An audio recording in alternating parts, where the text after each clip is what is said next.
नमस्कार। मैं हूँ नाना। मैं हूँ नूडल्स आंटी। एक्चुअली मुझे लोग नूडल्स आंटी कहते हैं प्यार से। मुझे सबके बारे में पता होता है, सबके बारे में A to Z।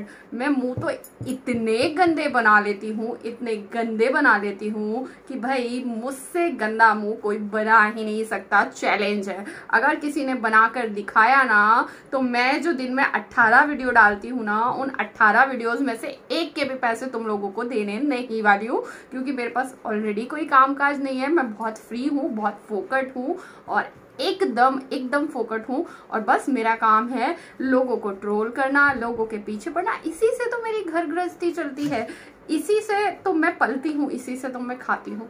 होप कि आप समझ गए होंगे कि हम कौन सी आंटी की बात कर रहे हैं। जी हाँ, हम आज एक आंटी की बात कर रहे हैं। स्पेशल बिल्कुल भी नहीं बोलूंगी, बिल्कुल ऑर्डिनरी सी, लेकिन बात करना बहुत जरूरी है, क्योंकि ऐसे लोगों को समझ आना चाहिए कि वो कहाँ हैं, वो कहाँ रहना डिजर्व करते हैं। जी हाँ, इन आंटी को सबके बारे में पता है, चाहे फिर वो सोनम कपूर हो, चाहे फिर वो करीना कपूर हो, चाहे फिर वो बड़े से बड़ा इंडस्ट्री का हीरो या सेलिब्रिटी हीरोइन हो, कोई भी हो, इन्हें सबके बारे में पता है। चाहे किसी ने कितना भी काम किया हो और इन्होंने शून्य काम किया है, लेकिन उसके बाद भी ये सबके बारे में बोल सकती हैं। क्यों? पता है, मेरा तो कुछ है ही नहीं, इनका सब कुछ है। जी हाँ, जिसकी इज्जत होती है, जिसका सम्मान होता है, वो उसके बारे में सोचता है, और जिसका होता ही नहीं है वो किसी बारे में भी नहीं सोचता। तो ये आंटी एक्चुअली दूसरों को पता नहीं क्या क्या समझती है और खुद पर्दा, चादर और कारपेट पता नहीं क्या है, इन्हें खुद नहीं पता, और ये दूसरों को डोरमेट कहती फिरती हैं। लेकिन इन्हें खुद नहीं पता ये कहाँ की चादर है, कहाँ का पर्दा और कहाँ का ये जो है कारपेट है, इन्हें खुद नहीं पता। एक्चुअली इन्होंने अपनी लाइफ में कुछ किया नहीं सिवाय इसके बिग बॉस में आई, क्या मसाज करवाई है लड़कों से, क्या मसाज करवाई है कि आखिरकार कोने में बैठ बैठ कर एक बार नहीं बल्कि 25 बार आप देखेंगे कि लड़के बोलते हुए नजर आए, मुझे तो है शर्म आ गई, आज मैं तो शर्मा गया, मैं तो देखना नहीं चाहता था, है ये सब चीजें। तो वहां पर उसी बीच में एक लड़का ये भी कहता है कि भाई जब ये नॉमिनेशंस में आती है तो इसी तरह की चीजें होती हैं। वैसे भी इसने कहा था कि अगर मैं नॉमिनेट हो गई तो पता है सबसे ज्यादा क्या करूंगी, स्विमिंग।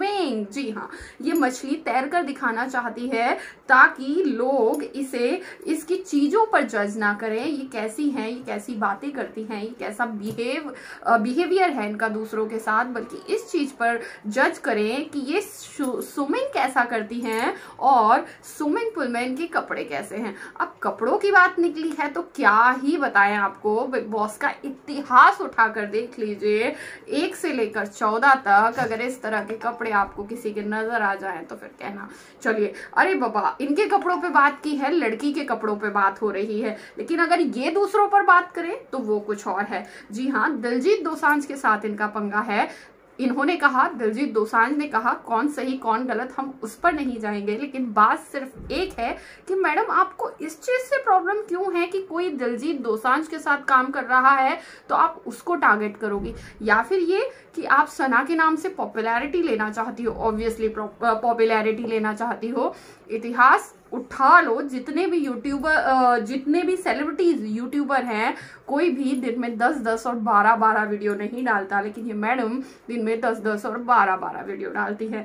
खैर कोई बात नहीं, डालती है तो डालती है, लेकिन सारे वीडियोज ऐसे कि अपनी रोजी रोटी, अपने घर का आटा दाल चावल और यहाँ तक कि नमक भी लोगों की बुराइयां कर करके चल रहा है। जी हाँ, लोग थाली में छेद करते हैं और ये पूरी थाली ही खा जाया करती हैं। जी हाँ, इस तरह की ये मैडम है। पिछले दिनों एक केस हुआ, एक सेलिब्रिटी के साथ कोई वाकया, कोई हादसा हुआ, और उसको लेकर इन मैडम ने जिसको निशाना बनाना है, नहीं बनाना है, जो कहना है नहीं कहना है, एक्चुअली इनको पता ही तो नहीं है कि क्या कहना है और क्या नहीं कहना है। बस ये मैडम आती हैं, नमस्कार मैं हूं नूडल्स वाली आंटी, और शुरू हो जाती हैं, और उसके बाद इतने गंदे फेसेस, बाय गॉड मैंने तो अपनी लाइफ में नहीं देखे। आप भी जरूर सामने से हंस रहे होंगे और यही कह रहे होंगे कि भाई हमने भी नहीं देखे।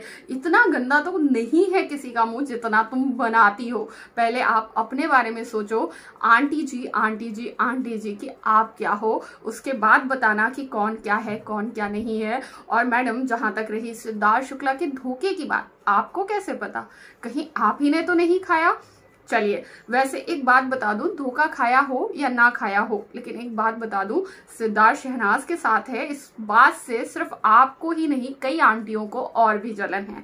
अब इस जलन के चलते जिस तरह का बयान आपने दिया है तो समझ आता है कि आपको जरूर लगता होगा कि मुझे तो सड़ा हुआ कुत्ता भी नहीं पूछता, और शहनाज को सिद्धार्थ शुक्ला खुद, जी हाँ, खुद साक्षात सिद्धार्थ शुक्ला कैसे मिल गया? भाई मेरी तरफ तो गली का कुत्ता भी नहीं देखता जब मैं गली में जाती हूँ, तो आपको ये बात चुभती जरूर होगी, आई मस्ट से। और इसीलिए जो है आप सोशल मीडिया पर आई और एकदम तड़क भड़क अंदाज में आपने सब कुछ बोल डाला। हालांकि जिस दलजीत दोसांझ से आपको दुश्मनी थी या जिसने आपके बारे में कुछ कहा, आपने उनके बारे में नहीं कहकर या कम कहकर, बिल्कुल इतना सा कहकर अपने आप को बचाते हुए, और हाँ, बचाने की बात आई है तो स्मृति ईरानी जी का भी आपने नाम लिया, जी हाँ, जो कि अभी रिसेंटली सरकार में हैं, तो उनका नाम लेकर तो आप हाथ जोड़ती हुई और जी करती हुई नजर आई, और द स्मृति ईरानी, और इस तरह की बड़ी बड़ी बातें करती आई नजर आई, और शहनाज के बारे में इस तरह की बातें करते हुए। क्यों? आपको पता था कि अगर उनका नाम जरा भी इधर उधर लिया और थोड़ी भी अगर इज्जत अफजाई में अगर इधर उधर हुआ तो तुम्हारी ऐसी अफजाई होगी उनकी तरफ से कि तुम याद रखोगी। भाई यूट्यूब के वीडियो तो छोड़ दो, किसी लायक नहीं बचने वाली हो।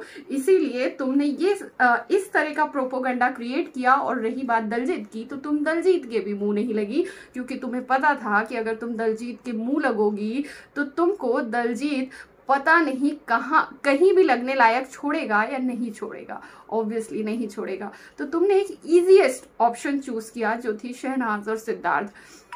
चूंकि ये लोग अपने काम में इतने ज्यादा मशरूफ हैं, किसी को जवाब नहीं देना चाहते और अपनी लाइफ में मस्त हैं, जबरदस्त हैं, तंदुरुस्त हैं, होना भी चाहिए, जो कि ये दोनों हैं। फालतू के लोगों के मुंह नहीं लगते, स्पेशली गली में निकल रहे कुत्तों के तो बिल्कुल भी नहीं, क्योंकि हाथी चलते हैं तो कुत्ते तो हमेशा पीछे भौंकते हैं।